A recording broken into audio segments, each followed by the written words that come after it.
Selamat pagi Bapak Ibu Saudara yang dikasihi Tuhan Yesus. Selamat kita bertemu kembali dalam acara sarapan saat pagi hari ini. Firman Tuhan menjadi makanan rohani yang sesungguhnya bagi kerohanian kita. Pagi hari ini saya memberikan judul dalam renungan saya hari ini dengan judul Seketika Perahu Itu Sampai ke Tujuan. Ini adalah kisah tentang Yesus berjalan di atas air. Saya ambil di ayat yang ke Yohanes 6 ayat yang ke-21. Yohanes 6 ayat yang ke-21.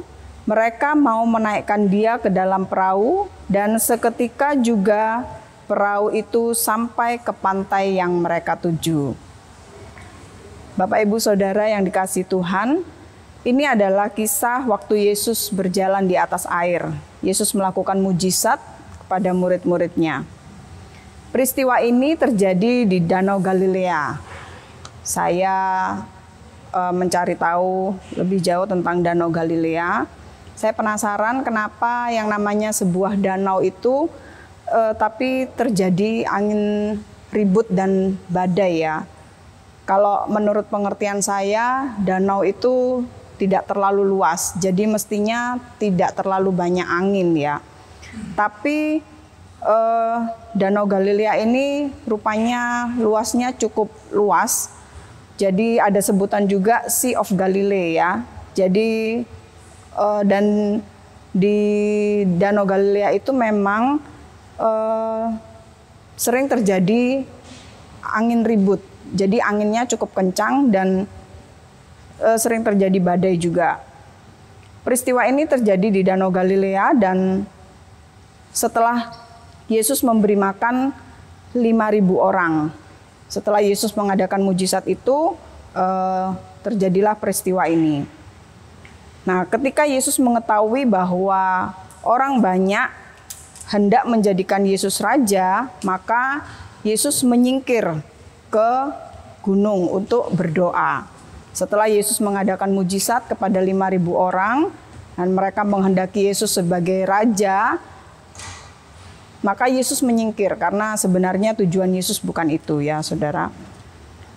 Ketika Yesus berdoa, sebelum itu Yesus menyuruh murid-muridnya untuk berlayar di Danau Galilea itu mendahului Yesus, sedangkan Yesus ambil waktu terlebih dulu dia untuk berdoa.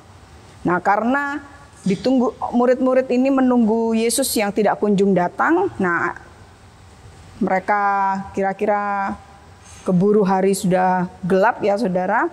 Jadi murid-murid Yesus naik ke perahu dan menyeberang. Sementara mereka berlayar, ternyata laut bergelora karena angin yang kencang. Tentunya murid-murid menjadi panik dan mereka mendayung dengan sekuat tenaga sampai mereka kelelahan. Di dalam Markus 6 ayat 48 disampaikan bahwa mereka mendayung dengan sekuat tenaga. Nah, dalam kepanikan itu tiba-tiba mereka melihat seseorang yang berjalan di atas air. Ini karena sesuatu yang tidak pernah terjadi. Jadi mereka dalam keadaan kebingungan, dalam kepanikan, tiba-tiba datang sosok orang yang tiba-tiba berjalan di atas air. Sesuatu yang aneh ya. Jadi mereka takut dan mengira itu hantu ya, Saudara. Tapi Yesus datang dan menenangkan mereka dengan mengatakan bahwa aku ini, jangan takut.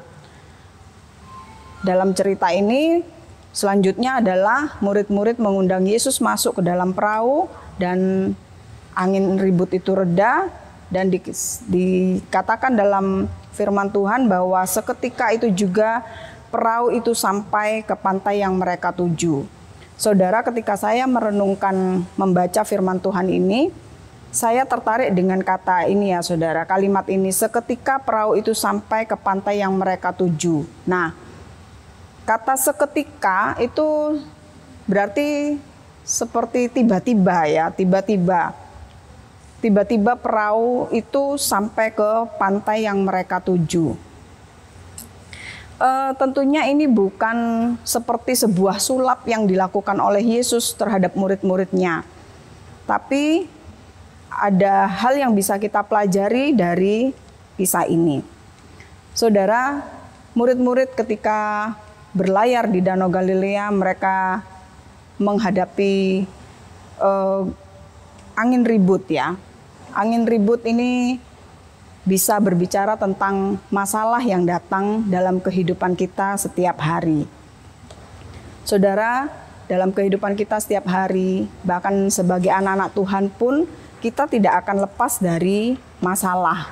Dan seringkali ketika masalah itu datang, kita sering dibuat panik ya.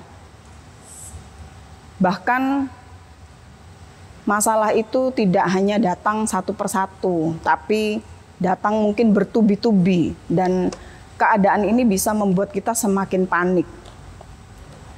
Kepanikan itu bisa saja terus membuat kita menjadi takut ya. Dan seperti yang dialami murid-murid ketika mereka panik karena angin ribut itu, mereka mendayung sekuat tenaga, tapi ternyata perahu yang mereka dayung itu hanya berputar-putar di tempat ya, dan membuat mereka lelah. Masalah yang datang dalam kehidupan kita juga seringkali membuat kita ini seperti rasanya itu berputar-putar ya saudara. Dan kita seringkali lelah karena masalah yang kita hadapi. Bahkan karena dengan banyaknya masalah yang kita hadapi, bahkan kita sering kali menjadi lupa bahwa sebenarnya Tuhan itu selalu hadir dalam kehidupan kita. Tuhan tidak pernah meninggalkan kita. Tapi karena kita ini ditutupi dengan banyaknya masalah, jadi kita menjadi lupa dengan Tuhan Yesus. Bahkan Tuhan Yesus hadir, kita malah menganggap Yesus itu sebagai sosok yang menakutkan. Ya saudara. Nah, ketika Yesus datang pada murid-murid, yang dilakukan oleh murid-murid adalah mereka menenangkan diri mereka. Waktu Yesus mengatakan bahwa aku ini jangan takut. Dari situlah mereka merasa tenang karena mereka tahu siapa Yesus ya. Lalu mereka mengundang Yesus untuk masuk ke dalam perahu mereka. Dan pada saat Yesus diundang masuk ke dalam perahu, redalah angin ribut itu ya. Gelombang badai itu semua menjadi tenang. Saudara, ketika kita menghadapi masalah, ketika kita menghadapi berbagai macam persoalan dalam hidup kita, mari kita mau tenangkan diri kita. Kita mau kembali dengan keadaan yang tenang, kita bisa melihat Yesus ada bersama-sama dengan kita. Ketika kita mengundang Yesus dalam kehidupan kita, Yesus yang akan menyelesaikan persoalan dalam hidup kita. Dikatakan dalam firman Tuhan, Yohanes 6 ayat yang ke-21 itu, ketika mereka menaikkan Yesus ke dalam perahu, seketika itu juga perahu itu sampai ke pantai yang mereka tuju. Saudara, ini bukan serta-merta ya. Dalam perenungan saya menyimpulkan bahwa ini bukan seperti sulap yang Yesus lakukan kepada murid-murid, tapi ketika mereka sudah tenang, angin ribut itu sudah lalu dalam kehidupan mereka karena mereka sudah mengundang Yesus masuk ke dalam perahu mereka, maka mungkin seperti tanpa disadari, mereka bisa mendayung dengan baik dan terasa cepat perahu itu sampai ke tempat tujuan. Begitulah dengan kehidupan kita, saudara. Ketika kita menghadapi berbagai macam persoalan, kita tenangkan diri, kita undang Yesus masuk ke dalam hidup kita, maka Tuhan yang akan menyelesaikan setiap persoalan hidup kita. dan tanpa terasa kita akan bisa menyelesaikan semua tugas-tugas kita ya saudara. Yang tadinya kita dibuat panik, yang tadinya kita dibuat kebingungan dengan persoalan yang datang dalam hidup kita. Tapi ketika kita mengundang Yesus dan Yesus memberikan ketenangan dalam diri kita, maka kita pun akan cepat sampai ke tujuan kita ya saudara. Untuk itu mari saudara kita jangan lupa undang Yesus dalam kehidupan kita. Apapun persoalan yang kita hadapi, mungkin hari-hari ini kita sedang dihadapkan dengan berbagai macam persoalan. Mungkin orang lain tidak bisa membantu, orang lain tidak bisa menjadi harapan kita ya saudara. Tetap undang Yesus, Dia akan memberikan jalan keluar yang terbaik buat kita, dan tanpa kita sadari kita akan mencapai tujuan kita dengan cepat ya saudara. Karena pertolongan Tuhan itu ada dalam kehidupan kita. Sekian renungan firman Tuhan yang bisa saya bagikan saat pagi hari ini. Selamat beraktivitas, Tuhan Yesus memberkati.